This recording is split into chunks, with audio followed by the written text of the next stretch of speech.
গোপালগঞ্জে সূর্য উঠেছে, পুটকি লাল পুটকি লাল পুটকি লাল। গোপালগঞ্জে সূর্য উঠেছে, পুটকি লাল। যখন এই নিউজগুলো সামনে আসে আমি চিন্তা করি যে সাবেক প্রধানমন্ত্রী শেখ হাসিনা তিনি নিউজগুলো দেখার পর কপালটার ভিতরে মানে হাত দিয়ে খালি চিন্তা করে মানে কিতা করলাম, এটি কারে ফালছিলাম, এরা কারা, আরে এটি কিন্তু তিনি বলেন মনে মনে। এটার মেইন কারণ কি জানেন? মূল ভালো পরিচ্ছন্ন সৎ যে আওয়ামী লীগের রাজনৈতিক নেতাগুলো ছিল তাদেরকে দূর করা এই সিন্ডিকেট হাইব্রিড লুটপাটকারী সুবিধাভোগী যারা শেখ হাসিনার আশেপাশে এইভাবে গজাইছিল তারাই আজকে দেখেন কি তথ্য দিচ্ছে। এই তথ্যগুলো সামনে আসার পর হাওয়া ভবন দিয়া তারেক জিয়ার নামে যে টাকা পয়সার মামলা টামলা ছিল এর থেকে 10 গুণ বড় বিপদে পড়তে যাচ্ছে, মানে আরো করুণ পরিণতি হবে সজীব ওয়াজেদ জয়ের। এবার আসেন ঘটনা কি। আইনমন্ত্রী আনিসুল হক এবং সালমান এফ রহমান এই দুইজন মিলা মোটামুটি শেখ হাসিনার যতটুকু বিপদ বাড়াচ্ছেন, বা সজীব ওয়াজেদ জয়ের তো ভাই খেলা শেষ মোটামুটি। এখন ইয়ানাফসি করা উচিত যে আমেরিকার থেকে আবার নিয়ে আসে কিনা, তবে এত সোজা না। তবে আমেরিকা তো ঝামেলায় পড়তে যাচ্ছে। রিমান্ডে একের পর এক রিমান্ড চলছে সালমান এফ রহমানের।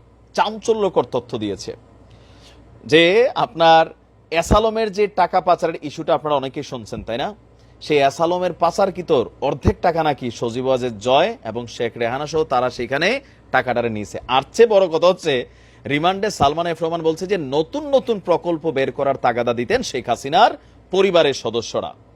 নতুন প্রকল্প কেন?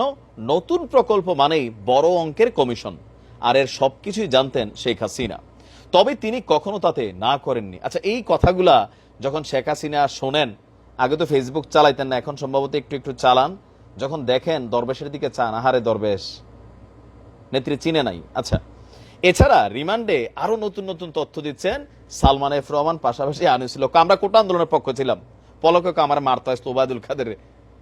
চিন্তা করেন বিপদে পড়ছে, এখন কিন্তু সব দোষ শেখ হাসিনার কাঁধে। তবে কি পরিণতি হবে সেটাই বড় কথা। সালমান এফ রহমান বলছে যে ক্ষমতায় থাকাকালে অ্যাসালম গ্রুপ যেই টাকাটা বিদেশে পাচার করেছে 1.5 লক্ষ কোটি টাকা, সেই 1.5 লক্ষ কোটি পাচারের অর্ধেক টাকা শেখ রেহানা এবং সজীব ওয়াজেদ জয়কে দেওয়া হয়েছে। এখন এই লোকটা শেখ হাসিনার উপদেষ্টা, সে যখন এই কথাগুলা বলে কি পরিমাণ রাজসাক্ষী ক্রিয়েট হচ্ছে। আর এই তথ্য কোথায় আসছে? বাংলাদেশের প্রত্যেকটা গণমাধ্যমে এই তথ্যটা আপনারা দেখেছেন। বলা হচ্ছে যে অ্যাসালমের মাধ্যমে দেশ থেকে পাচার হওয়া 1.5 লাখ কোটি টাকার অর্ধেকই তারা নিয়েছে। বাংলাদেশ ব্যাংকের তৎকালীন গভর্নর আব্দুর রৌফ তালুকদারের সরাসরি তত্ত্বাবধানে এসব অনিয়ম হয়েছে। তবে এসব নিয়ে কেউ কথা বলেনি। কেবল অর্থ পাচার না, দেশের ইস্টার্ন রিফাইনারি চিনিকল হাতিয়ে নিলেও অ্যাসালমের বিষয়ে সবাই নীরব ছিলেন। সালমান এফ রহমান বলছেন যে শেখ পরিবারের অতি লোভের কারণেই দেশের অর্থনৈতিক অবস্থা এতটা শোচনীয় হয়েছে। তো ওনাকে অনেকেই বুঝাইতে চাইছে, কিন্তু তিনি কারোর বুঝ শোনেননি। আর নিজের দোষটা এসে বলছে রাষ্ট্রায়ত্ত জনতা ব্যাংকে লুটপাটের জন্য বেছে নিয়েছিল সালমান এফ রহমান। নিজের পছন্দের মতন চেয়ারম্যান এমডি নিয়োগ দিত, আর পছন্দ না হলে বাদ দিয়ে দিত।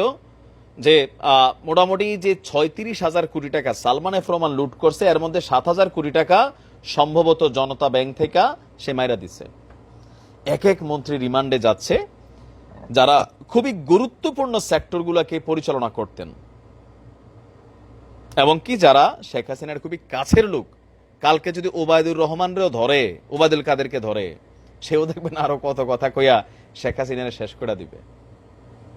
এটা হচ্ছে রাজনীতি। তবে নাও বলতে পারে, কিন্তু 111 সরকারের সময় অনেক তথ্য কিন্তু দিয়ে আসছিল। তখন বলছিল এই সরকারটা রাজনীতিবিদদের পাঠশালা। তো সেই পাঠশালা থেকে পার হয়ে আইসা ভুইলা গেছিল যে আসলে কি শিক্ষা দেওয়া হয়েছিল। এখন এগুলো মামলা হতে যাচ্ছে।